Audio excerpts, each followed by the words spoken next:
عندي الكاريزما موجودة، عندي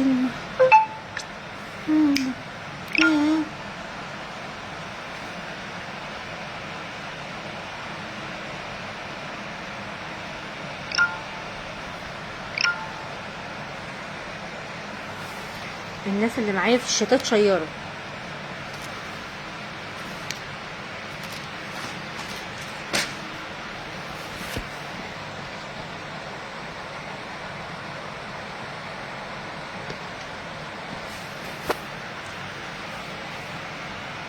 يسعد مساكي يا امان، عامله ايه؟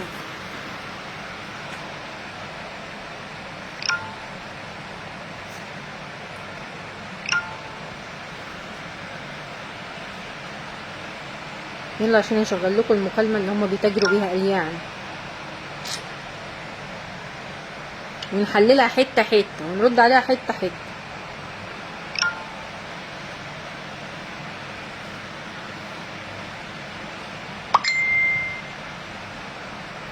حلاوة شمسنا وخفة دمنا الجو عندنا، لان انا نزلتها على اليوتيوب وكنت معلقه عليها، فلقيت صوتي في اليوتيوب مش طالع، مش فاهمه في ايه. تقريبا البرنامج اللي انا سجلت عليه غلط.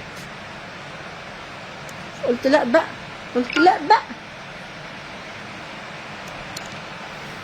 طبعا منورين طبعا الناس اللي هتيجي، شيروا بس في كل مكان.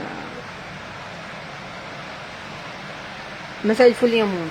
طبعا انا مش هركز مع الكومنتات، عايزاكم بس تشيروا، وانا هرد بس على شويه حاجات الاول، بعدين هرد على كام كومنت للشراشيب، وطبعا هنزلها لهم على اليوتيوب المكالمه والسكرينات بتاعت الشراشيح. طبعا الشراشيح في واحده اسمها مروه حمزه بتقول لك انا بحب، طبعا هم مفبركين الصور وعاملين فبركه في الصور. يا بت على الاقل انا ليا صور، انا شخصيه حقيقيه مش فلتر. ومروه حافظه الاكونت بتاعك دايما بيتشكك ان انت خرتيته بزو، يعني النصابه. على الاقل انا مش شبه خرتيته بزو البقره العجله اللي شبه اللي بتحط على علبه البقره الحلوب وكلها فلاتر. دي حاجه. واحده تانية اسمها ريماس بتقول لك حسبي الله ونعم الوكيل. طبعا بيمثلوا جدا، يعني حسبي الله ونعم الوكيل، اللي عاملاه في اهلها ده اتبهدله، وكل بسبب ان هي حيوانه مش بتحس. اتقي الله واختفي. لا يا حبيبتي مش هختفي، هتستنى. هتدري ليش؟ لان الحقيقه مراد عمر مالكش فيه، انا بكلم الناس اللي معايا في الشتات. اتكل على الله، يلا بلوك. انا بحكي الحقيقه، فانت هتموتي كده انت وامثالك ان انا اختفي، ان انا بحكي حقيقه العصابه القذره. ماشي. واحده تانية من ضمن الشراشر اسمها مي، المكالمه جننتها. لو تعرفي المكالمات القديمه ولايفتها مع ما نزليها اوبجكشن. اولا المكالمه دي يا شرموطه مش جديده، المكالمه دي نزلت على الانستجرام قبل كده من حوالي بتاع دوت سنه او 7-8 شهور. المكالمه دي قديمه جدا وما فيهاش حاجه. امي لفظ متبريه منها ما طلعش منها اصلا، قالت متبريه من الافعال، والناس كلها دلوقتي هتسمع الكلام ده بودنها. انا هشغلها عندي على صفحتي. واحده تانية بقى نظام الشحاته، بقى عارفين نظام الشحاته؟ يا جلاب الحقوق، يا جلاب الحقوق، يا بنتي انت بتشحتي ولا بتحضري عفاريت؟ اللهم لا شماته، استورياتك مبينه قد ايه انت قلبك محروق. قلبي انا محروق؟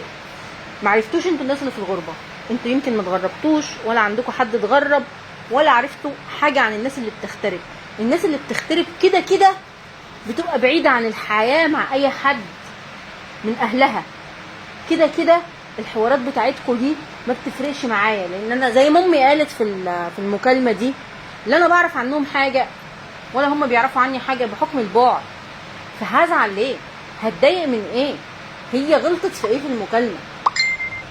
هي غلطت في ايه؟ ما غلطتش في حاجه، هي اللي بتقوله حقيقه. فعلا انا بعيده عنهم، وفعلا انا ما اعرفش عنهم حاجه ولا هم يعرفوا عني حاجه، ولا عايز اعرف، ولا يفرق معايا ان انا اعرف، لان كل واحد ليه حياته. انا ما بتدخلش في حياتهم عشان هم يتدخلوا في حياتي. وبمشاكل الناس بتجري تجربه المشاكل مين؟ نفسي افهم الشيشه بعدين في اللايف اللي بعد ده، عشان ده هينزل على اليوتيوب كمان. بتجر بمشاكل مين؟ انا ما بتجرش الحمد لله بمشاكل حد. تقفلي على السوق، على الاقل في فرق كبير جدا بين مشكلتي ومشكلتها. ياما طلعت شهرت باهلها، ماشي، وياما اهلها نفسهم قالوا ان هي ما بتعمل لهمش حاجه، اما انا بقى الحمد لله مش عايزه اتكلم انا بعمل ايه. والحمد لله عمري ما قصرت مع حد، وبرغم البعد عمري ما كنت بقصر مع حد، بعكسها تماما. هي قريبه منهم في نفس البلد وكانت في نفس العماره كمان، فرق كبير وما بتجيبش بمشاكل حد. انا بظهر حقائق يا اختات. في فرق من ان احنا نكون بنألف زيكم كده وبنقطع حاجات زيكم كده، فرق من ان احنا بنظهر حقائق. ماشي، يلا بقى نسمع المكالمه. طبعا هي في بدايه المكالمه خلفيتها بيزدوا المسكنه. اولا امي ما كانتش تعرف ان انتي شمال، امي ما كانتش تعرف ان انتي قواده، امي ما كانتش تعرف ان انتي بتقطعي صور بنتها وبتحطيها على سراير عريانه، امي ما كانتش تعرف اي حد هيعمل انجري هيطلع ديك ابوك يا بنت من دماغك. ماشي، هتعملي انجري ليه يا بت؟ على حاجه ما تخصكيش ما تعمليش انجري، اتكلي على الله. المهم امي ما كانتش تعرف ان انتي واحده واخده شكل بنتها مع بنات محترمه، بتتكلم بنتها على زيت الكافور، فانت واخده ان انت تتكلمي ان بنتها بتتكلم في كلام قبيح، وانت في نفس الوقت كنت بتدخلي جوزك مع فراسته، وكان فراسته بيقول لك حطي لجوزك ايه؟ زيت الكافور. ماشي، ففي فرق كبير ما بيني وما بينك. فامي ما كانتش تعرف ان انت واحده بتشهري ببنتها، امي ما كانتش تعرف ان انت واحده بتقولي على بنتها ان هي متحوله جنسيا. فامي طبيعي لما بتكلمك بتقولك، حتى هي من ضمن الكلام بتقولك دي مش اخلاقنا يعني، او دي مش طباعنا، وفعلا دي لا الشتيمه طباعنا ولا دي اخلاقنا، لكن انتوا اللي بتجبروا الناس ان هي تشتمكم لانكم عالم بنت متناكه. بس خلاص خلصت. نكمل بقى ايه؟ نفتح بقى الفيديو. ماشي، سامعين كده؟ الشتايم وقلة الأدب ثواني من الاول اهو. في سيرتي كل يوم على الله ما وراهاش غير سيرتي. والله قلة الأدب والشتايم وقلة الأدب ما بترضيش ربنا، ربنا ما بيرضوش. هنا القواده بتقول لها ايه؟ كل يوم في سيرتي، كل يوم في سيرتي. لا انت نسيتي يا قواده تقولي لها ان انت كل يوم بتشهري بالناس، نسيتي يا قواده تقولي لها ان انت كل يوم بتفبركي قصص وحوارات عن الناس، نسيتي يا قواده تقولي لها ان انت بتعملي بيدجات للناس وبتقولي عليهم كلام قبيح وكل حاجه وسخه انت بتعمليها، نسيتي يا قواده تقولي لها ان انت عامله شتات بس عشان تفبركي قصص وحاجات من خيالك المريض على حياتنا، ونسيتي تقولي لها ان انت من 2019 بتشهري بالناس، ونسيتي تقولي لها من 2019 ان انت شهرتي ببنتها الصغيره، وفي 2022 مشهره بابنها الصغير. نكمل. دي حاجه غلط. احنا يا ستي انا واحده بقولها لك على لساني، انا بكامل قوايا العقليه انا يا ستي مش قادره عليها. نجوني انا وعيالي من الموضوع ده. امي هنا بتقول لها انا يا ستي انا مش قادره عليها، نجوني انا وعيالي بالموضوع ده، لان فعلا انا واحده بتخانق معاكي. بتشهري باهلي ليه؟ بتشهري بامي ليه؟ بتشهري باختي ليه؟ بتشهري باخويا ليه؟ انت مش قادره عليا عشان انا صاحبه كلمه حق، تروحي للناس ضعيفه مالهمش دعوه بالحوار اصلا ولا يفهموا في الحوار ولا ليهم اصلا في السوشيال ميديا، تاخدي صورهم وتشهري بيهم. امي بتقولك نجونا احنا من الحوار ده، احنا ملناش دعوه وما نقدرش عليها. امي هتقدر عليها ليه؟ لسه بتلبسني البامبرز. انا واحده مغتربه فوق ال 22 سنه، مغتربه بقالي اكتر من 22 سنه، من وانا عندي 17 سنه. اماني هي زي ما هي قالت لك كده حبيبتي، اطلعي بره لو مش عاجبك اللايف، اطلعي بره يا ماما، محدش اجبرك ان انت تسمعي اللايف، اطلعي بره يا حبيبتي. انا بشتم اللي عملت انجري عشان مش من حقها تدخل لايف، طالما مش عاجبها تتكل على الله تروح تقعد عند امها هناك. نكمل بقى. كوني انا وابني وبناتي الاثنين من المواضيع دي، احنا مالناش دعوه بالمواضيع دي. خلاص يا حبيبتي. وابوه الراجل الكبير ده المريض اللي نايم جوه في الاوضه الثانيه ما ينفعش كل يوم سيرته على النت. وابوك ايوه تقول لها ايه؟ وابوها الراجل المريض اللي كل شويه سيرته تتجاب في الحوار دوت، لان فعلا انا ابويا كل شويه سيرته تتجاب في الحوار، امي سيرتها تتجاب في الحوار، يتشتموا رغم ان هم ما لهمش دعوه، بس هم الغلطه غلطتهم من البدايه، لان هم مشوا ورا حد زباله فراحوا كلموا الاشكال دي. قبل ما يكلموا الاشكال دي ما كانش حد بيشتم الا الشتايم اللي هي العاديه، ان احنا بنشتم كلنا بعض والله، وامي هتقولها انتوا بتشتموا بعض، فهي من حقها ترد. كل واحد من حقه، بتشتمي بشتمك بفشخك، من حقي ارد، انا مش صباعي في تبتتي وانت تشتميني وانا هسكت لك يعني. فاللي هو ايه لكن هي مين اللي دخلهم في الحوار؟ هم اللي دخلوا برجليهم في اي حاجه، اما بعد ما هم دخلوا برجليهم مش مسؤوليتي ولا بتاعتي، لان انا كنت قبل الموضوع ده كنت منبهه عليهم ومحذراهم ما تتكلموش مع الاشكال دي، بس للاسف هم ما سمعوش الكلام. وقبلها انا كنت طالعه لايف قلت اللي هيكلم الاشكال دي من عندي انا مش هعرفه، لان انا مش هينفع امي تكلم قواده، مش هينفع امي تكلم واحده بتشهر ببنتها وتقول عليها ان هي عندها اواضي فسق وفجور. الست دي اللي امي بتكلمها قالت على بنتها من 2019 ان هي عندها اواضي فسق وفجور، وامي نفسها عارفه ان انا مش بتاعه الكلام ده. فيوم ما امي تفكر تكلمها انا مش عايزه اعرفها تاني، انا حره، مش عايزه اكلمها تاني، انا حره، والكلام ده انا قلته. بس اللي بيني وبين ربنا بقى دي بتاعتي. نكمل بقى. ايه لازمه دخول الاهل في الكلام ده؟ بصي، ما هي ايه لازمه بقى دخول الاهل؟ تقولي اللي شهر بيهم واللي وصلهم ان هي تكلمهم.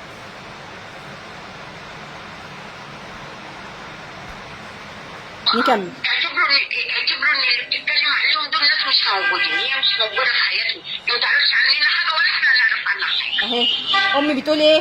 هي مش موجوده في حياتنا، ولا هي تعرف عننا حاجه ولا نعرف عنها حاجه. وبالفعل انا مش موجوده في حياتهم من سنين. انا واحده مغتربه من وانا عندي 17 سنه، وبسافر وبروح وبغيب بالسنين، برجع الاقي كل حاجه متغيره. انا برجع لدرجه بلاقي اخواتي الصغيرين كبروا، ببقى مش عارفاهم، ببقى بدور على اخواتي الصغيرين، هم دول اللي بتعامل معاهم، لكن ما ببقاش عارفه الدنيا ماشيه ازاي. زائد بقى هم ليهم طريقه حياه وانا ليا طريقه حياه. وعلى فكره انا طريقه حياتي دي من طريقه حياتهم هم، ان انا وانا حتى صغيره كانوا يقعدوا يقولوا لي كده، انت عندك مشكله حليها مع نفسك.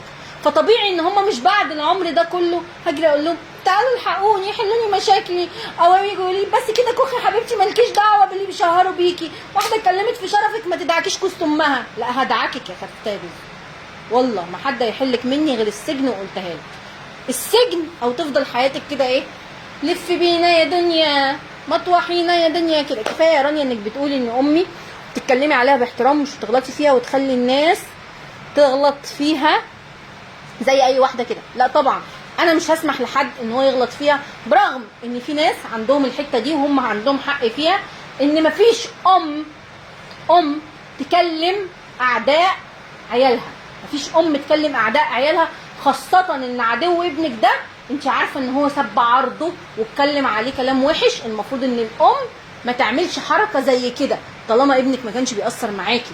لكن لو ابنك زي ما انت بتقولي جاحد، ابنك ما بيسألش فيكي، ما بيعملكيش، ولكن انا يشهد ربنا ان انا عمري ما قصرت معاهم في حاجه. لا يا ميبو انا قلت لها حبيبتي الحقيقه دي، بس امي دايما بتقول كلمه انا نفسي بقولها. امي دايما بتقول لك انا حره اعمل اللي انا عايزاه، وانا كمان حره اعمل اللي انا عايزاه. الكلمه دي على فكره متعلمها من امي. استنوا خليكم معايا بقى كملوا. خلاص يا حاجه كريم، انا هقول لها كده، هقول لها انت امك متبريه منك واهلك متبريين منك، وانا فعلا مش هعبرك تاني. شوف الشرمط بقى، هي اللي بتقول لها ايه؟ انا هقول ليها اهلك متبريين منك وامك متبريه منك. طبعا انا امي على فكره مش مركزه معاها في الكلام، انا امي برضو ست كبيره، انا امي عندها حاجه و60، فمش مركزه في الكلام.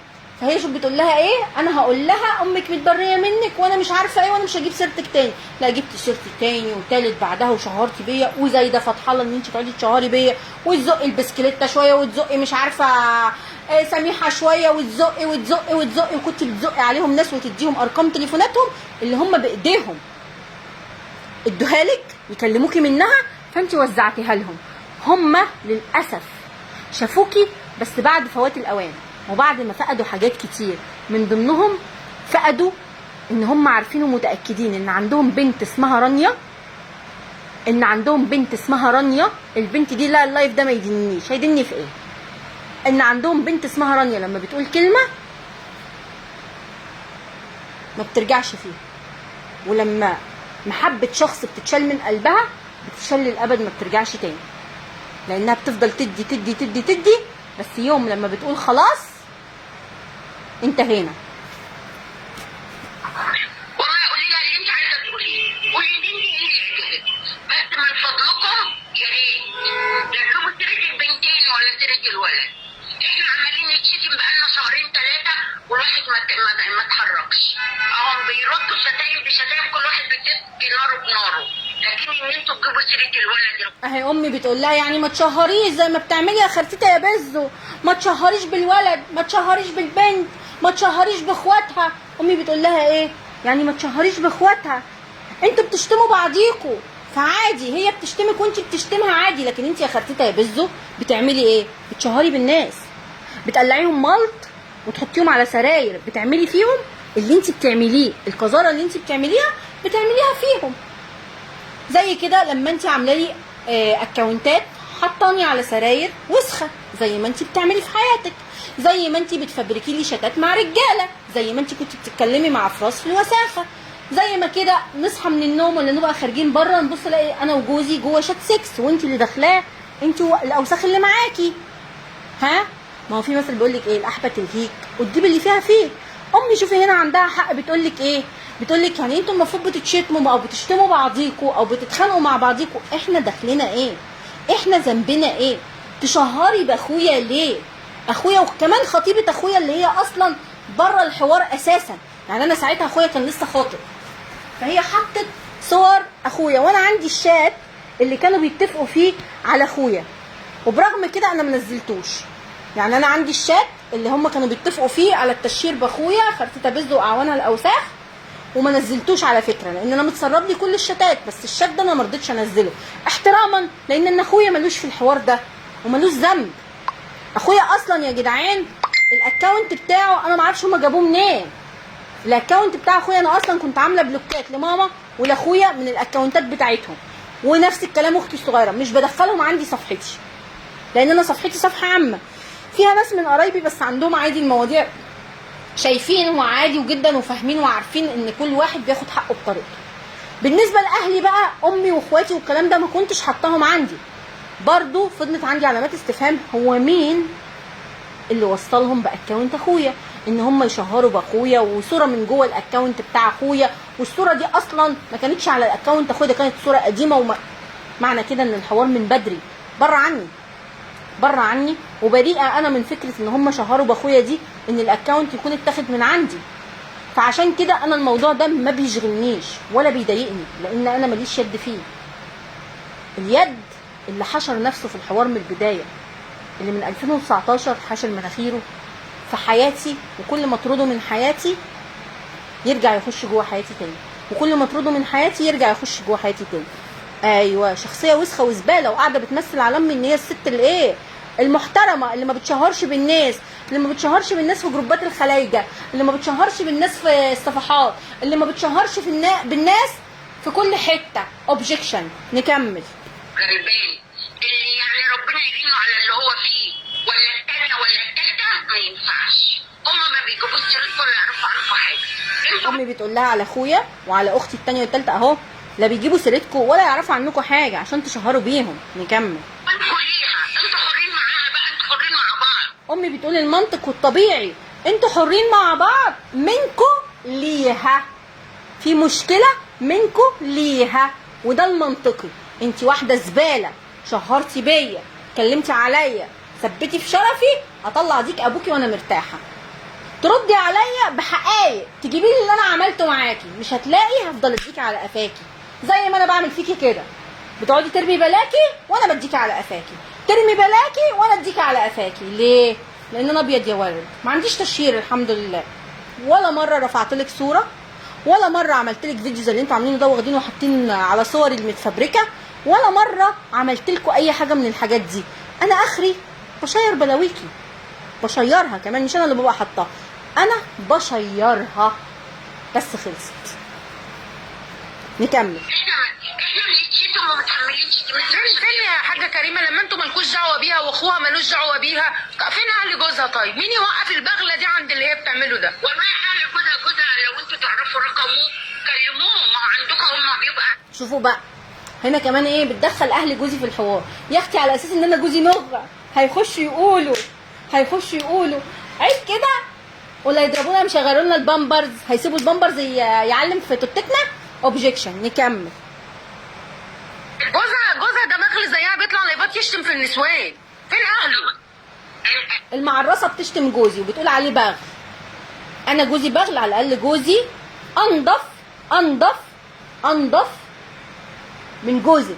على الاقل انا جوزي عمره في حياته ما شاف لي صور سكس، ولا عمره في حياته شاف لي محادثات وسخه مع راجل ورجع فضلت على ذمته زي ما انتي جوزك عمل الكلام ده.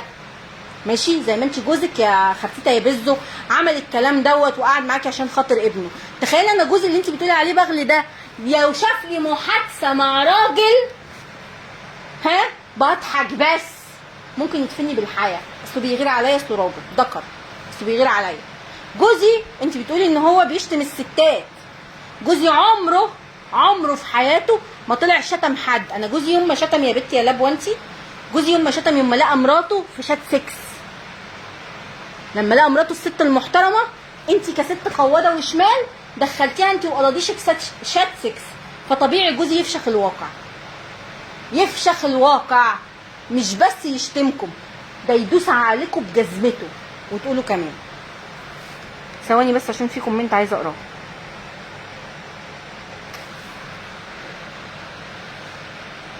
يدينك لان والدتك بتدافع عن اخواتك كلهم. عشان اخواتي يا حبيبتي عندها، عشان اخواتي عندها، واخواتي ما لهمش ذنب، فطبيعي ان امي يدني في ايه؟ طبيعي يدني في ايه؟ امي طبيعي تدافع عن اخواتي اللي عندها، دي اول حاجه، واخواتي اللي فعلا ما لهمش ذنب. وانا اخواتي كان ذنبهم ايه ان هم يخشوا في حوار زي كده؟ اخويا الولد ذنبه ايه؟ امي ما تدافعش عني ليه؟ ما فيش لسان؟ امي ما بتدافعش عني وانا مش محتاجه امي تدافع عني ليه؟ ما فيش لسان قد كده؟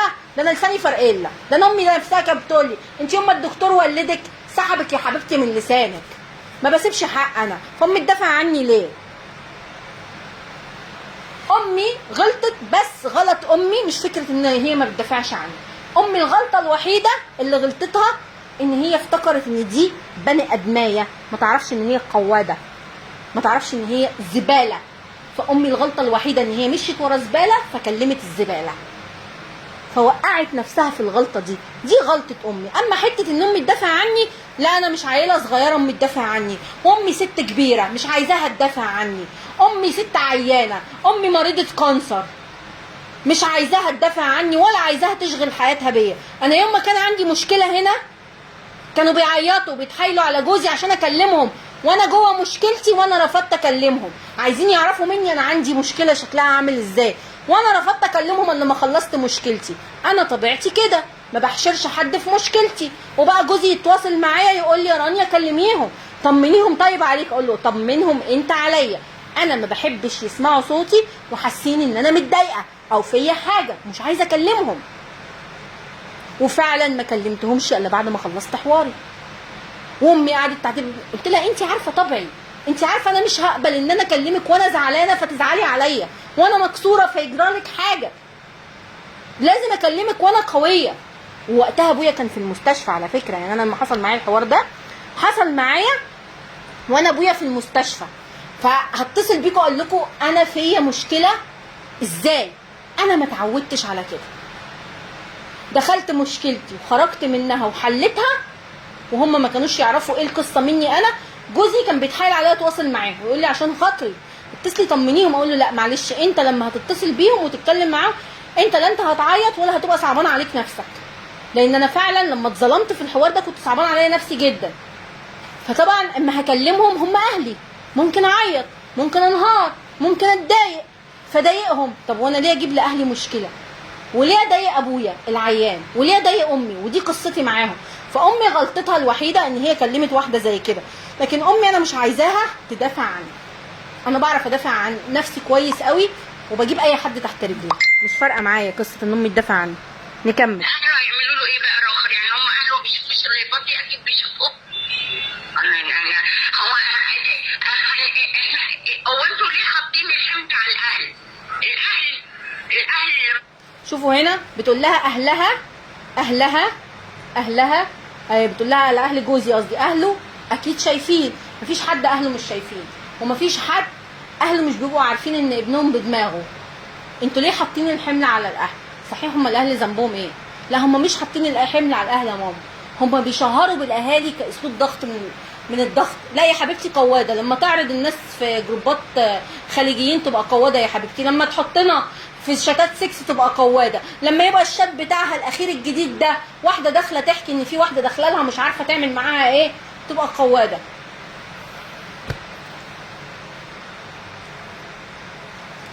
لا يا حبيبتي بصي يا اميره، بحجابي انا باخد حق يا ماما. فيديوهات الاكل كده كده انا بعمل لما ببقى طبخه ولا بابا بعمل حاجه بشغل نفسي في الفيديوهات بتاعتي عادي جدا، مش فارق معايا. المهم نكمل. الاهل بيربوا عيالهم ويكبروهم عشان يبقوا رجوله، مش يا مامي تعالي خديني يا مامي لسه اروح اقول لماما الحقيني ولا ايه. لسه الفكره بقى في ان انت ليه خرفتها يا بزو بتشهري بالاهل عشان تضغطي على عيالهم. فلقيتي ان انا ما بتضغطش عليا، لا انا ولا جوزي على فكره بتضغط علينا. احنا لينا حياتنا، لينا قصتنا، لينا دنيتنا، محدش كبير علينا غير ربنا. هل انت يا خرفتة يا بزو عملتي سعر لاهلك؟ لما انت اسمك شرشر، لما انت بتعترفي على نفسك ان انت شرشر، لما انت بتشهري بالناس، لما انت كنت بتكلمي واحد زي فراس وكنت بتخوني جوزك معاه، هل كنت عامله سعر لاهلك؟ على الاقل انا عمري ما جبت لاهلي عار. انت امك في 2019 عرفت والشات ده موجود، عرفت ان انت بتكلمي فراس على جوزك. انا بقى عمري ما جبت لاهلي حاجه زي كده، لان ببساطه جدا ماليش في القصص دي. عمري ما اهلي راحوا جابوني من الاقسام زي ما انت اهلك جابوكي من الاقسام قبل كده، لان انا برضو ما بدخلش اهلي في مشاكلي، بس برضو طول عمري الحمد لله ليا حياتي وليا قصتي وليا دنيتي لوحدي. اما انت اهلك جابوكي من الاقسام، اما انت هيثم الجندي قال على امك كانت ايه؟ نكمل. ما يبقى الانسان بعيد عنهم ومالوش وليه كيانه وليه شخصيته بعيد عنهم، ما بيأثروش فيه، وخصوصا بالطريقه اللي احنا شايفينها دي. احنا اللي احنا شايفينه ده عمرنا ما توقعناه ولا شفناه، ولا عمرنا توقعناه ولا شفناه. معلش يا حاجه كريمه، اللي بنتك فيه ده مش كيان وشخصيه مستقله.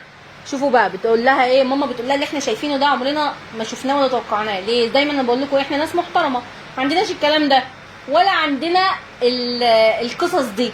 بس بقى طبعا السوشيال ميديا بنشوف فيها ناس اوساخ زيك يا خفتها يبزوا، بنشوف زيك كده. فامي واهلي مش متوقعين الكلام ده، ومش متوقعين ان هم يقابلوا حشرات زيك كده في الحياه. فاستحاله امي مش فاهمه. امي كل ده يا جدعان قسما بالله بتكلمها وهي انا متاكده امي مش فاهمه حاجه، لان امي اصلا ملهاش في القصه، امي مش فاهمه. نكمل بقى تشوفوا بقى الرد الفظيع، الرد الفظيع بعد الرد الفظيع بتاع خرتيتا بيزو بقى، شغل بقى التمثيل بتاعها. اسمعوا الحته دي. ده فجر وكفر اصلا، فوق ربنا بقى هو اللي شاهد على الكل. شوفوا بقى بتقول لها ايه، اللي بنتك فيه ده مش شخصيه، اللي بنتك ده فجر وكفر. ليه يا كس امك؟ فجر وكفر ان انا باخد حقي يا متنكه؟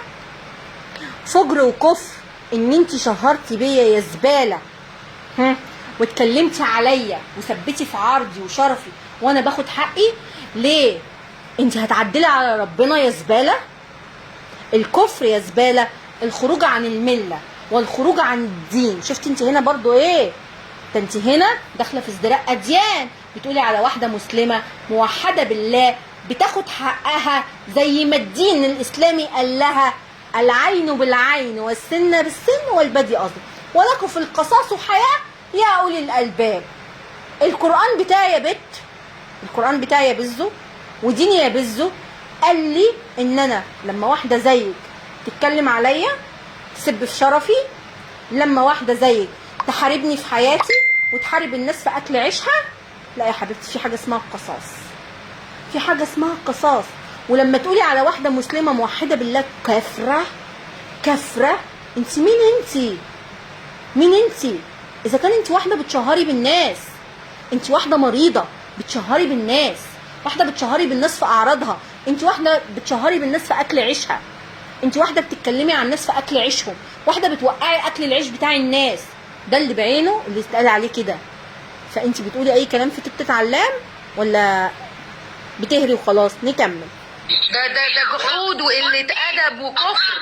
بصي وهقول يعني انا بقولها كل يوم، اللهم اني بريئه من اللي بيحصل ده كله.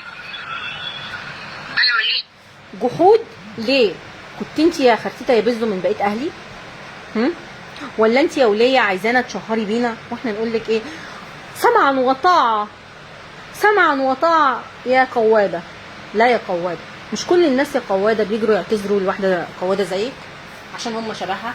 مش كل الناس يا قواده بيرجعوا يتكلموا مع واحده زيك. مش كل الناس يا قواده بيرجعوا يصاحبوا واحده زيك عشان هم عملوا نفس الكلام. انتوا شهرتوا ببعض شبه بعض. بتكلم امي بجاحه يا بنتي والله. مش كل الناس بتعمل الكلام ده زيك يا قواده وزي الناس اللي انت اتصالحتي عليهم. الناس اللي انت اتصالحتي عليهم يا قواده دول شبهك وانت شبههم، شبه بعضيكوا في بعض كل شيء. هم شهروا بيكي وانت شهرتي بيهم، هم حطوكي على صور وانت حطيتيهم على صور. اما انا الحمد لله، فان كان في حد فاجر جاحد هو انت، عشان الاحبه تلهيك وبتجيبي اللي فيها فيك. انت بتعملي الحاجه وترميها على الناس. امي بتقول لك ايه؟ ان هي فعلا بريئه من الحاجات دي، لان امي مالهاش ذنب. مالهاش ذنب ان انتوا تشهروا بيهم، مالهاش ذنب ان كل شويه تقعدوا فاكرين نفسكم ان انتوا بتتاجروا بالمكالمه، وان انا بقى عشان ما بردش وبكبر دماغي. انا بكبر دماغي من الحاجات دي. فاللي هو انت فاكره ان بقى ايه علشان امي كلمت واحده زباله زيك ان انت خلاص بقى فاهمه؟ فامي بتقول لك ايه؟ انا بريئه من اللي بيحصل ده، لان امي ملهاش فعلا في القصه دي، ملهاش لا في الشتايم ولا ليها في القصص دي ولا ليها في التشهير ولا تعرف اي حاجه في اي حاجه. هي كمان امي تلاقت نفسها جوه مشكله هي مش فاهمه فيها اي حاجه. مشكله دايره من 2019. انا حاولت ابعدهم عنها بشتى الطرق، بس بقى في دايما ايه، لازم تلاقي حد متطفل في حياتك. دايما تلاقي حد كده ايه داخل في حياتك، عشان تبتته كده في حياتك لغايه لما ايه تيجي على دماغه. بس في الاخر هي ما جاتش على دماغي انا الحمد لله، لان انا صاحبه قرار من البدايه. محدش يتحشر كلمتي واحده، محدش يتدخل فيما لا يعنيه حتى لا يسمع ويلاقي ما لا يرضيه. بس وده مبدأ عندنا في بيتنا، كل واحد في حياته. انا ما بتدخلش في حياه حد، بس يوم ما حد اتدخل في حياتي اتدخلت في حياته. دعوه باللي بيحصل ده كله. ومن فضلكم يا جماعه ما تجيبوش سيرتنا. احنا ناس في حالنا، مالناش دعوه بالمواضيع دي كلها. ناس عمالين نجري من الدنيا والدنيا بتجري معانا، وعندنا ناس مرضى وعندنا ناس ده وعندنا ناس ده.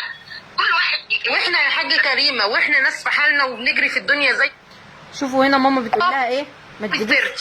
كل استنوا بس، ماما هنا بتقول لها ايه؟ ما تجيبوش سيرتنا. احنا ناس عندنا ناس مريضه وعندنا ناس حياتها وليها حياتها والكلام ده. فعلا هي ملهاش دعوه، هي ملهاش دعوه، امي ملهاش دعوه. فترد التانيه ببجاحه تقول لها واحنا كمان عندنا ناس وانا عندي عيال. كدابه يا شرمط يا شرمط. امال مين اللي قلب الفيس؟ مين اللي بيتشرمط على الفيس؟ ومين اللي بيشهر بالناس؟ مين اللي بيعمل الكلام ده؟ خرتيته يا بزو. ده اكبر دليل ان انت كنت يعني بتمثلي على الست الغلبانه اللي هي اصلا مش فاهمه اي حاجه في اي حاجه. خلينا بس نكمل الحته دي عشان جريت مني. ناس عمالين نجري من الدنيا والدنيا بتجري معانا، وعندنا ناس مرضى وعندنا ناس ده وعندنا ناس ده. كل واحد واحنا يا حاجه كريمه واحنا ناس في حالنا وبنجري في الدنيا زيك وناس طبيعيين زيك. هي اللي مش طبيعيه يا حاجه كريمه، هي اللي مش طبيعيه. ربنا يتولاه. يا اختي جميله، انا مش طبيعيه ان انا باخد حقي، مش طبيعيه اوبجكشن. لا، انا واحده باخد حقي، وده قمه الطبيعه، ده قمه العقل وقمه الطبيعه. ان انت واحده زباله شهرتي بيا، واحده عايزه تثبتي ان كل الناس شراشر وقوادين شبهك، علشان انت من 2019 اتفشختي وطلع ديك ابوكي بافعالك الوسخه قدام اشكال شبهك. انتوا الاثنين شبه بعضيكوا كده، فشهرتوا ببعض وكل الناس اللي في الحوار ده، وانت اتفشختي بافعالك. يا شيمو دي بتاعتك بصوتك، مش عارفه ايه دخل على ايه بتاعتك. كل الحاجات دي بتاعتك. الشتات السكس اللي طلعت بينك وبين فراس بتاعتك. القرف اللي ما بينك وما بين فراس بتاعك. تشهيرك بالناس بتاعك. فايه بقى؟ فانت عايزه كل الناس تبقى شبهك. لا، انسي. مفيش الا خرتيته واحده انتي، مفيش الا قواده واحده انتي، مفيش الا شرشر واحده انتي. اما احنا كلنا القانون هيجيب لنا حقنا، وهتتحبسي باللي انتي عملتيه فينا. نكمل. ربنا ربنا يتولاها من عنده. احنا عايشين، انا شخصيا عايشه مع اولادي وبيتي زيك بالظبط، ومش فاضيه للهري ده كل يوم، والتاني قاعده فاضيه في اوضه ما بتطلعش منها هي والبغل. يا عيني، قاعده انت في بتاع دوت، قاعده فاضيه لعيالك. فاضيه لعيالك؟ فين عيالك دول؟ عيالك ابنك اللي ما بيقولكيش. تحب اقول لك ابنك بيقول لك ايه في البيت؟ تحب اقول لك ابنك بيشتمك انت واخته بايه في البيت؟ فاضيه لعيالك. فاضيه لعيالك اللي انت اصلا طول النهار. امال مين اللي بيطلع يسجل لنا لايفات بالساعات؟ مين اللي كان بيطلع ينهش في عرضنا بالساعات؟ امال احنا عاملين قواضي ليه؟ ان شاء الله عاملين قواضي ليه؟ كنا بنحلم بيكي. اوعي تفتكري ان انا في يوم من الايام هحلك الا لما تتحبسي. انا ليا حق وقتيله على حقي، ومش انا بس، كل اللي اذيتيهم. ففكره ان انت بتكدبي على امي، انت قاعده بتكدبي عليها، فطبيعي ان الست تتكلم معاكي بهدوء. انت واحده كدابه، وانت ليكي الطريقه دي، بدليل ان انت لما رحتي جرب نجم وخدتي على قفاكي برضو كنت رايحه بالحنجل والمنجل، وهناك لما رحتي بقى واتحطت الاوراق وكله اتكشف اتضربتي على قفاكي ورجعتي قفاكي قمر عيش، واتقال عليكي هناك ايه من جوزك نفسه؟ ان انت شرشر. واتقال له ده شكلها شرشر، قال له اعمل لها ايه؟ انت نفسك عندك فيديوهات بتعترفي فيها ان انت كده. طب انت كده احنا ذنبنا ايه؟ تشهري بينا؟ احنا ذنبنا ايه تاذي اهالينا؟ احنا ذنبنا ايه تشهري باخواتنا؟ نكمل. معاها دول يقعدوا يعيدوا ويزيدوا في سيرتي وفي عرضي ليه يا حاجه كريم؟ يا اختي حلوه. ما ينفعش. انا قولي لي. لما انت مش عايزه الناس تقعد تعيد وتزيد في عرضك، خليني معاكي بقى في الحته دي. انا في 2019 فشختك وطلعت ديك ابوكي لما شهرتي بيا وشهرتي باختي، واترفعنا على صفحه الصنفوره واتكلمتي في شرفي وفي عرضي، وطلعت ديك ابوكي وطفشتك من ام الفيس دوت انا وفراس وبشهاده الناس القديمه. انا ماليش دعوه بالهري والظرف بتاعك ده. وطفشتك من بيتكم، وطفشتك من بيتكم بأمارة ما رحتي اكتوبر. انت ما رحتيش اكتوبر الا على حس مشكلتي، لما بعتلك الحكومه كذا مره. اصل الاشكال الوسخه اللي عندك بتقعد تقول ايه الهروب، والهروب ده بيقولوا ان خرطه هربت. لا يا روح امك، خرطتها هربت في 2019 من بيتها، وكانت بتطلع في الضلمه عشان ما حدش يعرف هي راحت فين ولا جت منين، وقعدت اسبوع كامل تعمل الحركه دي لغايه لما عزلت من بيتها وراحت اكتوبر.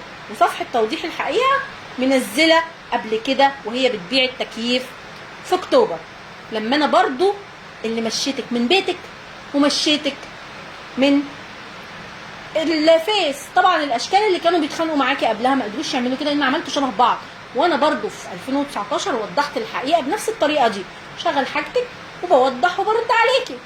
فطبعا لما مشيتك في 2019 وجت صاحبتك بعد كده على صفحه توضيح الحقيقه تترجانا عشان نسيب لك اكونت، لان كنا بنطير لك كل الاكونتات بتاعتك، وكنتي ما بتجرؤيش تكتبي اسمك على اكونت بعد ما طيرتي انت اكونت ناتالي. ما كنتيش بتجرؤي تكتبي اسمك على اكونت. وجت صاحبتك على صفحه توضيح الحقيقه وقعدت تترجانا وتقول لنا سيبوا لها بس اكونت عشان كان وقت كورونا، علشان تتابع المدارس بتاعت عيالها. وبأمارة ايه لما انا طردتك من الفيس لما قعدت عيالك سنه كامله من المدرسه، لانك لما رحتي اكتوبر قعدتيهم من المدرسه وما بقيتيش تدخليهم المدرسه، لان كمان اكتوبر كانت بعيده عن المحل بتاعك، كانت بعيده عن مدارسهم، فقعدتيهم من المنازل. بعد كده دخلت كورونا في 2020 واتجبرنا ان احنا كلنا نقعد في البيوت وبقت الدراسه اونلاين. فجت صاحبتك هبه فيصل على صفحه توضيح الحقيقه وطلبت ان احنا نسيب لك اكونت، وفعلا ساعتها اتناقشت انا وعمرو ساعتها في الحوار ده، وقلت له ايه انت موافق ان انت تسيب لها اكونت؟ قال لي نجرب ونشوف هتعمل ايه، يمكن خلاص. وصاحبتك قالت ان انت تبتي وبعدتي عن التشهير ونسيتي الفيلم اللي اتعمل من صاحبتك في 2019 ان هي اللي بعتت لك مش عارفه ايه، رغم ان انا اللي كنت ببعت الحكومه مش حد تاني. انا عارفه ومتاكده ان المحضر بتاعي ومحضر احمد الصباحي هم اللي كانوا ماشيين الحكومه وراكي، مش حد تاني. الثلاث مرات اللي راحوا لك كان تبعنا احنا، وانتي رحتي قلتي لشيخ المكان بتاعكوا دوت ولا اللي هو شيخ الحاره، قلتي له ان انتي مأذيه والحكومه مش سايباكي في حالك وعايزه تمشي ومشيتي. المهم بعد كده لما جيتي رجعتي الفيس عملتي ايه؟ اتمحلستي على مارسيل، وبعد ما اتمحلستي على مارسيل صدقتك عشان غلبانه، هو انا صحيح احنا وهي دايما في تاتش ما بيننا، بس اللي هو ايه، مارسيل في الحته دي غلبانه. مارسيل طيرت لك اليوتيوب بتاعي اللي هو برضو كان فيه تاريخك الاسود، اللي هو برضو انت زقه كلابك دلوقتي عليا عشان تاريخك الاسود، ماشي؟ فالمهم طبعا ايه، بعد كده مارسيل طيرت لك تاريخك الاسود اللي هو انت كنت بتشهري بيه فينا، وانا برد عليكي فيه وبتتكلمي علينا، وانا بفرج الناس فضايحك الوسخه، وانت ازاي بتشهري بالناس وازاي بتتكلمي على الناس، وطيرت لك ايه، اليوتيوب اللي فيه حقنا، واتمحلستي عليها. وبعد كده بديتي تدخلي في جروب مارسيل، ما كانش بيسمعك غير 10 أو 20. مارسيل اللي عملتك تاني، الاكونت بتاعك كبر من جروب مارسيل، الناس عرفتك تاني من جروب مارسيل. انا كنت نهيت اسمك نهائي، بدليل ان انت جريتي على البيجو لايف وبرده نهيتك من البيجو لايف. فتحتي 3 حسابات وطيرتهم لك من البيجو لايف، لان وكالات البيجو لايف والحاجات دي وكالات ماديه، ما عندهمش الكلام بتاعك ده. بعد كده مارسيل لما رجعتك تاني الفيس، وبعد كده عرفتي ايمان وعرفتي دعاء وعرفتي الناس دي كلها، وبديتي تزقيهم على المصديه بنت خالتك مارسيل. قمتي عملتي ايه في مارسيل؟ رجعتي شهرتي بمارسيل.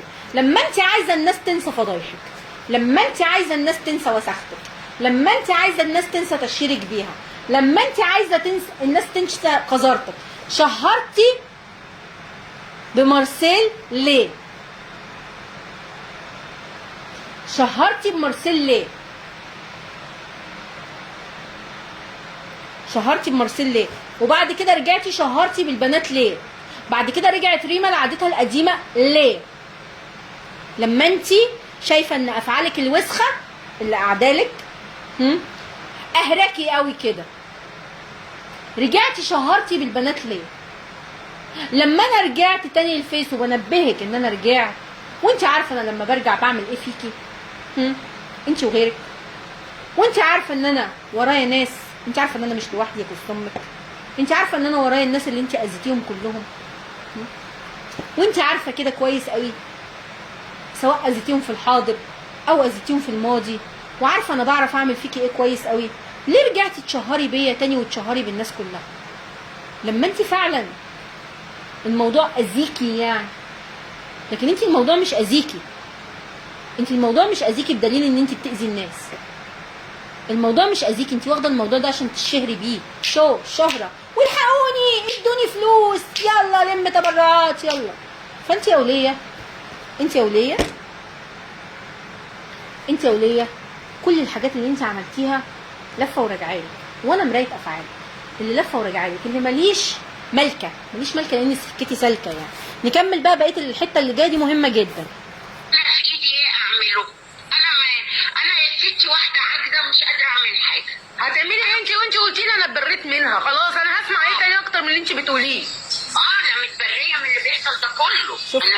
هو انا هقول لك برافو بنتي، برافو. شوفوا الحته دي بتقول لك هي اللي بتقول لها خرسيته بز القواده، انت اللي بتقولي لها هتعمل في ايدك ايه وانت بتقولي ان انا اتبريت منها؟ قالت لك لا انا اتبريت من اللي بيحصل، من الافعال يا قواده، لان هي ما تعرفش ايه الافعال، هي ما تعرفش حاجه يا قواده، يا قواده اللي بتحوري الكلام.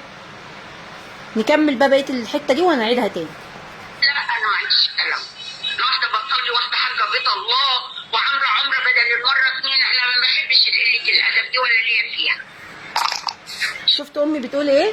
انا واحده حاجه بيت ربنا وبصلي زي ما انا دايما بقول، وملناش في القصص دي، احنا ناس ملناش في القصص دي. امي بريئه من الافعال يا قواده. في فرق كبير جدا من ان انت تقولي لها وهي اللي تقول. وعشان كده انا دايما بقول ايه؟ دايما بقول المتاكده ان امي قالت بريئه من الافعال. نسمع الحته دي تاني، خلي الحته دي ترن في ودنك يا قواده.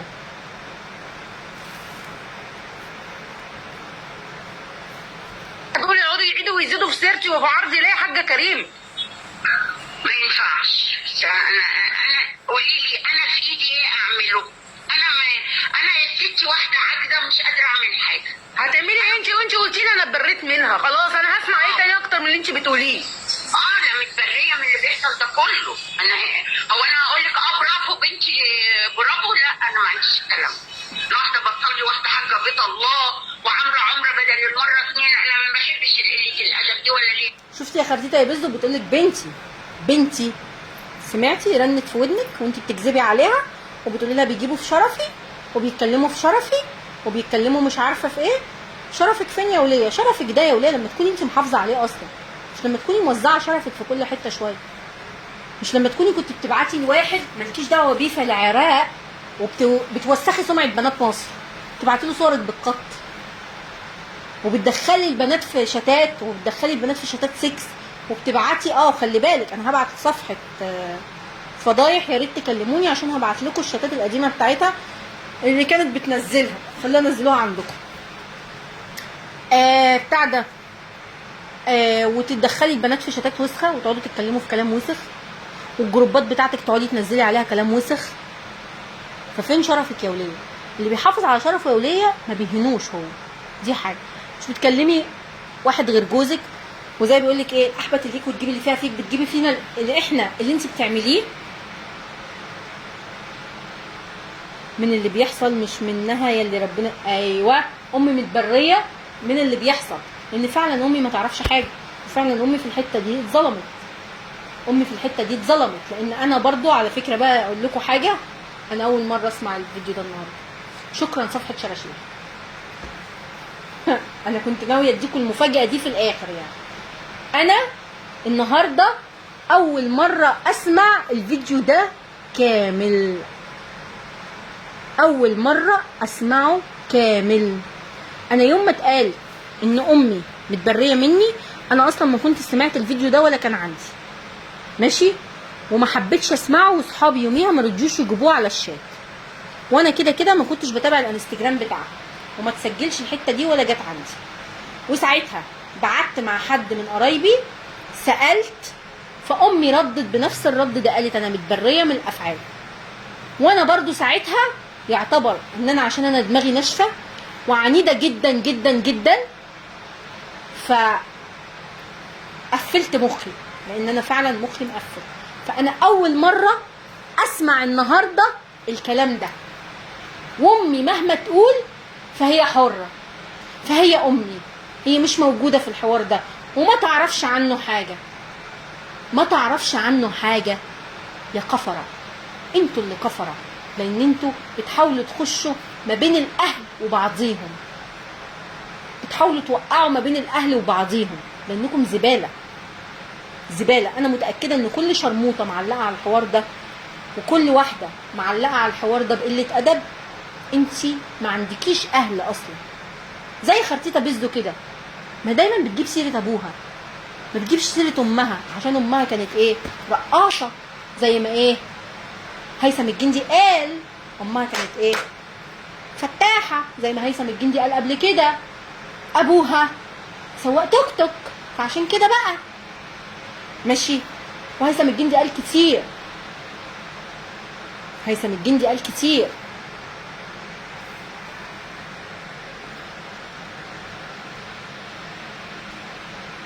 اصل ام رانيا كلامها واضح انها مش عايزه تدخل في مشاكل. خنشر تسكت، لا تروح قلب الموضوع وتقول لها يعني انت ايوه ماما واضح جدا ان هي مش عايزه تدخل في مشاكل. انا اول مره اسمع الفيديو المقطع ده. ماما هي مش عايزه تدخل في مشاكل، ماما مش حابه تدخل في مشاكل، ماما فعلا عندها حق. هم مالهم؟ انت ليه تدخلي اخويا واخواتي؟ هم مالهم؟ هم مالهمش ذنب.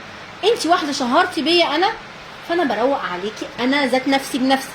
هل انا في يوم من الايام برغم ان انا كنت قادره اعملها، اللي بيخليني بجيب بطايقكم كلكم، اللي بيخليني بجيب حاجات كتير عنكم، انا اللي بجيب البطايق وانا اللي بجيب الكلام ده كله، اللي بيخليني بعرف اجيب الحاجات دي، هغلب في صوره يا روح امك ان انا اخدها لحد من اهلك؟ هغلب في صوره؟ لا مش هغلب في صوره ماشي، عمري ما هغلب في صوره. بس انا ما بدخلش اهل، انا ما بدخلش الاهل في الحاجات دي عشان انا انضف منك. على فكره يا رانيا انت كيوت وصوتك مش فاجر زيها، ده مبدئيا كده انت وايمان وده عامل زيهم خالص. بسم الله اولا صوتهم من غير ما يقولوا اي لفظ سوابق وبيئة، عشان احنا اولاد ناس. ده الفرق ما بيني وما بينك، ده الفرق اللي ما بيني وما بينك يا خرتيتا يا بنت، ان انا بنت ناس وانت زباله. انا ما قلتش الالفاظ دي يا زباله الا على يدك انت وعلى يد المشكله الوسخه دي. اللي على قد المشكله الوسخه دي. ما هو طبيعي ان انا لما الاقي نفسي بتشهر بيا من قواده، ولما الاقي نفسي بدخل شتات سكس، ولما الاقي نفسي في يوم من الايام كنت في شات ففي واحد عرس يقول العب فيهم، ما يحترمش ان احنا نسوان، وان احنا نسوان محترمه متجوزين من رجاله محترمه، عشان اللي مدخلانا معاهم قواده. سهل جدا ان هي تبيع الناس اللي معاها في الشات، سهل ان هي تروح تقعد تشير اللايفات وتقعد تتاجر في اللايف وتطلع مع رجاله وتقول لهم شايف دي وشايف دي وشايف دي، كل ده بصوتك وصورتك وعندنا. زائد بقى المشكله الاخيره اللي في اخر شات ليكوا ده، شات الجروب بتاعك يا اختات، الجروب العام، وفي الاخر تقولوا ده انتوا اللي دخلتوا وعملتوا. لا مش احنا، ده هو الطبيعي بتاعكم، الطبيعي بتاعكم مش الطبيعي بتاعنا احنا الحمد لله.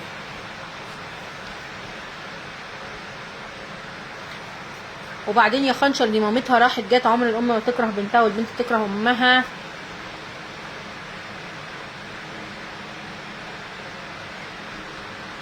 الام تكره بنتها والبنت تكره امها، يا متخلفه، ده مصارين البطن بتتخانق، هتبقى هبله قوي لو فكرت ان بالهري اللي بتعمليه تقلي من هتقلبي ام على بنتها يا خنشر يا متخلفه. صح، عمرها ما تقلب ام على بنتها ولا بنت على امها. انا الحمد لله ما بيقلبنيش عليهم غير افعالهم قسما بالله. ام رانيا لو تعرف تاريخك يا خنشر كانت تفت في وشك خرتيته، وهقولها لك للمره المليون. اوعي تفتكري ان زعلي من اهلي بسبب ان هم مثلا اتكلموا معاكي في اي حاجه، وان انا بقى شاكه ان اهلي اتكلموا معاكي في حاجه وكنت بتقولي ده امها عيطت ومش عارفه ايه والكلام ده. ابدا، انا زعلي من اهلي ان هم ما سمعوش الكلام، وانا ادرى في الحوار ده بواحده وسخه زيك. انا قبل ما يكلموكي كنت محذراهم وقايله لهم. دي حاجه. تاني حاجه، زعلي من اهلي ان هم بيتدخلوا في حاجه هم مش فاهمينها، وما تعودناش احنا مع بعضينا على كده. انا وهم انا بالنسبه لي كانت مفاجاه ان هم يفكروا يتدخلوا في حاجه ما تخصهمش عندي، ومش مفاجاه، دي كانت صدمه. يعني انا بالنسبه لي صدمه، لان انا محجمه الحوار ده من زمان، وانا نفسي ما بتدخلش في حاجه تخصه. كل واحد عندنا ليه اختياراته، يعني انا ما بتدخلش اخويا اختار ايه، ما بتدخلش اختي اختارت ايه، كل واحد حر. انا اليوم حتى لما باجي ارتبط، اللي هو اكبر حاجه في الاختيارات في الحياه. تعالى يا هشام اسالك سؤال. هشام، انت لما جيت تتقدم لي، لما قلت لي انا عايز اقعد مع ابوكي الاول، قلت لك هتقعد مع مين الاول؟ هتقعد معايا الاول عشان نفهم بعض واشوفك بتشوفني. هشام جوزي، وانا في اي واحد اتجوزت قلت له الكلمتين دول، قلت له هتقعد معايا الاول يا بنتي، اقعد مع ابوكي عشان اخطبك وبعد كده نتفاهم. قلت له لا، اتفاهم معانا الاول. لما قعدنا نعمل اتفاقات انا وانت مع بعض، وهنتفق نقول لبابا ايه وهنتكلم في ايه وايه اللي مش هنتكلم فيه.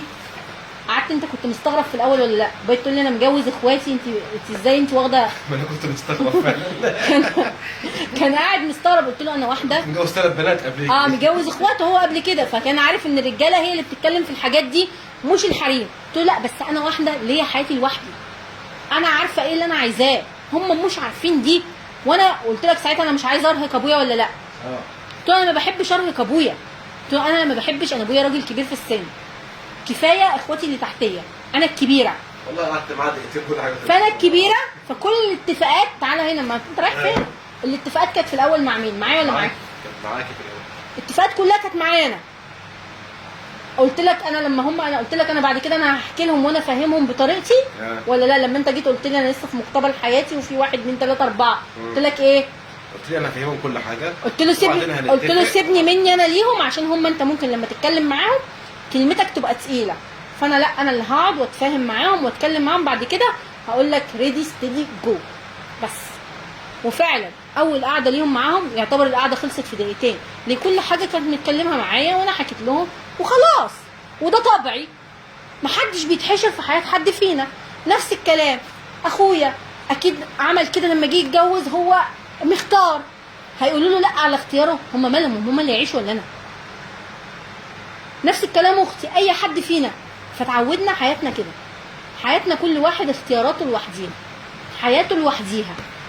مفيش عندنا حد بيروح يستنى ياخد الاذن او المصروف. بقى انا مش باخد المصروف، انا واحده بشتغل كبيره وده مش تقليل منهم، ده خلاص هم تعبوا وكبروا. المفروض ناس في السن ده كل اللي بيعملوه في الحياه ان هم يصلوا لربنا، ياكلوا ويشربوا، ياخدوا ادويتهم، يرتاحوا. دي نظرتي انا نظرتي كده. انا من يوم ما دخلت الجامعه بتاعتي وانا نظرتي هم خلاص علموني، وصلوني ان انا خدت شهاده، طريقي شقيته. واحنا يا بنتي بيكبرونا عشان نريحهم بعد كده. بيكبرونا عشان نريحهم، مش عشان نتعبهم، ولا عشان اشكال وسخه زيك يا خرتيته يا بيزو تيجي تزعجهم. وده اللي زعلني منهم على فكره. ازاي انا ما بزعجكمش انتوا تزعجوا نفسكم؟ ازاي انا ما بحشركمش انتوا تحشروا نفسكم؟ ازاي انا ما بجيب لكمش المشاكل انتوا؟ ده انا ابويا دايما كان يقول لك رانيا بتعرف تحل مشاكلها لوحدها. حتى انا زمان كنت بزعل من الكلمه دي، انا وانا اصغر من كده كنت لما بابا يقول ده رانيا بتعرف تحل مشاكلها لوحدها، كنت بقعد اقول يعني هو انا مش من حقي ان انا احكي مشاكلي لحد؟ يعني ايه يعني رانيا بتعرف تحل مشاكلها لوحدها؟ هو رانيا دي مش المفروض يكون في حد بيقول لها المشكله دي انا اساعدك فيها؟ كنت وانا صغيره بزعل من الحته دي، وانا في الجامعه، وانا في اما اتخرجت. بعد كده بديت افهم ان هو كان صح، ان انا فعلا بعرف احل مشاكلي لوحدي. فده الموضوع مش مقلل مني، ده هو مش بيقلل مني، هو واثق فيا، هو واثق ان انا مش مستنيه مساعده حد. فعلا انا مش مستنيه مساعده حد. فاذا بما ان انا مش مستنيه مساعده حد، فاذا مش مستنيه ان حد يوجهني اخد حقي ازاي، ولا توقف عن حقي امتى، ولا اوقف ان انا اخد حقي امتى. اذا كان محدش ساعدني في اللي انا كنت محتاجه ان اتساعد فيه، وانا اللي قمت ووقفت لوحدي، قمت ووقفت لوحدي، حد هيجي يوجهني في ان انا ازاي اخد حقي؟ بس انتوا اللي بتأذوا الناس، بتأذوهم بايه بقى؟ بشتايمك، بقله ادب، بوساختك على الاهل. ما احنا بنشتمك انت اهو، نشتم اهلك؟ ما بنشتمهمش. كل الناس اللي دخلت في الحوار ده لو هتلاحظوا ان احنا بنشتمهم هم، يقول لك يا شرموطه، يا قواده، كس امك. ما بنشتمكيش يا بنت ويا بنت ويا بنت ويا بنت. مش زيكم، احنا مش زيكم ولا شبهكم، مش بيئه زيكم، وما بندخلش ناس مالهاش ذنب. ماشي؟ خلينا نشوف. لا هي زي الشيطان يا بنتي. انا والله العظيم انا مش زعلانه، انا الموضوع مش فارق معايا، انا بس بوضح للناس علشان هو المفروض ان انا كنت اوضح الموضوع ده من بدري. بس انا اول مره اسمع الفيديو ده، انا ما كنت سمعته قبل كده. اصل هم بيقول لك ايه، ده رانيا اتضايقت لما سمعته. لا انا ما اتضايقتش، بالعكس انا اتبسطت ان انا سمعته، ان انا اول مره اسمعه اصلا، اول مره ينزل ويجيلي، اول مره ينزل ويجيلي، فاول مره اسمعه كامل. هتضايق من ايه؟ هتضايق من ايه؟ ما قالتش حاجه الست عشان اتضايق، بالعكس انتوا تشهيركم وتطبيلكم للحوار ظلمتوها. اصلا الست ما قالتش حاجه، امي ما قالتش حاجه، امي قالت متبريه من الافعال، وده طبيعي عشان امي ما تعرفش حاجه عن الافعال. امي ما تعرفش وساخه خرتيته بيزو القواده دي كلمتها. ماما اللي قال لها تكلم المره الشمال دي، قاعد يقول لها دي كويسه وبتسمع ومش عارفه ايه، ويمكن اللي قال لها ده نفسه هو اللي قال لها شهري بابنها عشان تدخلي امها في الحوار. عادي جدا، عادي. انا بتوقع اي حاجه من اي حد. خنشر انت ناسيه رانيا كانت في شتاتك، يعني عارفه كل قذوراتك، عارفه لما بتسهوكي انا عارفه كل قذوراتك. انا معايا الشتات اصلا، هي ناسيه نفسها خرتيتها. انا معايا الشتات اللي فيها قذوراتها، ومعايا الشتات اللي فيها مؤامراتها. ولما اتسلمت ليا في 2019 تسليم اهالي، اللي سلموها ليا سلموني الشتات الاول، سجلوها لي هم بايديهم، وبعد كده دخلوني الشتات انا اخد اللي انا عايزاه من جوه. هي تنسى نفسها وتعمل صفحات. بنت خالتها دي ياما هي عملت لها صفحات، ربنا هيرد لها كل اللي هي عملته في ولادها. بصوا يا جدعان، انا عارفه ان الست دي خرتيته دي بالذات من كل اللي في الحوار، ودايما كنت بقولها لها من 2019 لغايه دلوقتي، وهفضل اقولها لها لغايه لما اقابل وجه كريم.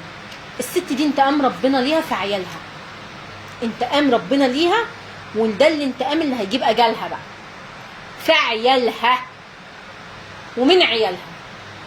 وبكره تقولوا في يوم من الايام كان في واحده الست دي شهرت بيها اسمها رانيا، سواء كنت عايشه او ميته، وان فعلا رانيا كان عندها حق. ويا خرتيته يا بزو، ما تنسيش ان انا مفيش حاجه قلتها على حد فيكم او حاجه، وكل الناس دايما بتقول كده، رانيا اللي بتقوله بيتحقق وبيحصل. انا مفيش حد حطيت وجهه نظري فيه في الحوار ده الا لما طلعت حقيقيه. مفيش حاجه قلت ان هي هتحصل الا وحصلت. زي كده يوم ما رحتي اتمحلستي، هي خرتيته يا بزو، رحتي اتمحلستي عند عمو محمود بابا امان ودعاء، ورحتي تبوسي الايادي والجزم، وخدتي معاكي الكركوبه اللي معاكي دي، ها، ورحتي مضيتي. انا لما اتقال لي الكلام ده طلعت لايف وطلعت نفسي بره الحوار ده، وقلت ايه؟ وقلت لعمو محمود، قلت له دي ما بتتوبش، عمرها ما هتتوب، عمرها ما هتتوب، اوعى تفتكر ان هي في يوم من الايام هتتوب. دي بتاع التشهير، بتتربح من وراه، رزقتها كلها في التشهير، اكل عيشها التشهير بالناس، فعمرها ما هتتوب. عملتي انت بعد كده؟ تسلمي يا ميساء، ربنا يخليكي. عملتي انت بعد كده؟ قمت واخده قعدتي 3-4 شهور ما بتعمليش حاجه في العلن، بس طلعت كام صفحه وسخه، انا كنت محدداكي جوه انه صفحه فيهم، وانت عارفه ان انا بعرف طبيعتك الوسخه كويس قوي.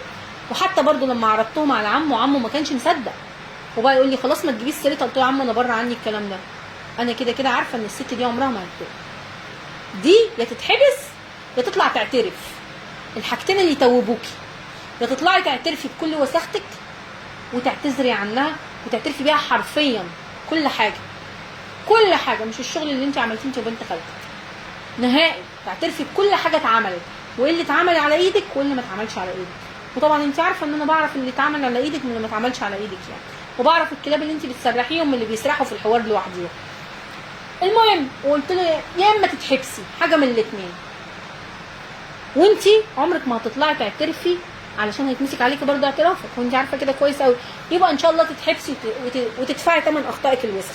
فساعتها قلت له يا عمو الست دي كدابه وما بتتوبش، ويا عمو معلش بره عني، انا لما الاقي حاجه بتتكلم عليا انا بعرف مين اللي جواها مش مين اللي جواها بالطريقه، وفي نفس الوقت هي اللي بتسرح علينا الاشكال الوسخه دي، هي ببساطه تقدر تخلي كلابها يتلموا زي ما بتسرح.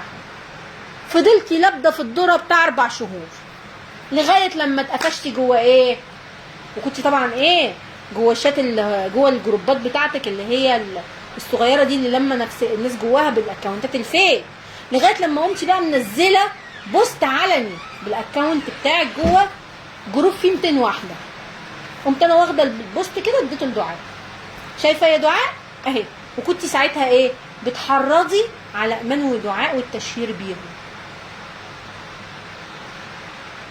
فالحمد لله مفيش كلمه انا بقولها بعد شهر بعد يوم بعد سنه بعد 10 الا لما بتتحقق، زي كده لما قلت لك في 2019 اللهم اضرب الظالمين بالظالمين واخرجنا من بينهم سالمين، خبطت انت في رف بعضيكوا كده وفضحك وعرفنا وسختك، عرفنا قذوراتك كلها. وقلت لك في 2019 برضو كل اللي معاكي الادامن اللي معاكي هيسيبوكي ويفلقوا، وهذا حصل لما عرفوا حقيقتك، لما انا نزلت جواز سفري، لما كنت ضحكه عليهم ومفهماهم ان انا عندي قواضي فسق وفجور، وكنت بتلمي منهم 19,000 جنيه في الشات، وبقيتي تقولي لهم انا راكبه الميكروباص وبلعب كومباز. انا امي من كل ده ما كانتش تعرفه اصلا، وما تعرفوش يمكن لغايه دلوقتي، لان برضه انا اصريت ان انا ما احكيش. يعني انا برضه في عز المشكله دي قلت لهم مالكمش دعوه ومش حاكيه حاجه. انا اخواتي ما بحكيش معاهم في الحوار ده، هروح احكي لامي وابويا الكبار في السن هيفهموا ايه من الحوار ده. المهم في 2019 قمت انا منزله ايه جواز سفري عشان اثبت للناس انك كدابه وان انا ما عنديش قواضي فسق وفجور وانك نصابه، وساعتها كلهم قلبوا عليكي وبداوا ايه يفلقوا، انت في الخلعون، انت في النفخون وانا في الخلعون. يلا خرتيتا بيزو، كان معكم رانيا سمير. طبعا عشان انا هطلع لايف بعد دوت، بس اشوف ايمان هتطلع ولا لا، لان ايمان كانت المفروض تطلع لايف معرفش ما طلعتش ليه، فدلوقتي هروح اشوف الدنيا فيها ايه. بعد كده هعمل شيشتي ونطلع نروق على اللي عايز يتروق عليه، واللايف ده برضو هينزل على اليوتيوب علشان اللي ما سمعوش يبقى يسمعوا، بس هو كده يفضل هنا. واي صفحه يا ريت تشيروا لي اللايف لو سمحتوا. كان معكم رانيا سمير، وسلامتي وتشرب الكاكاو.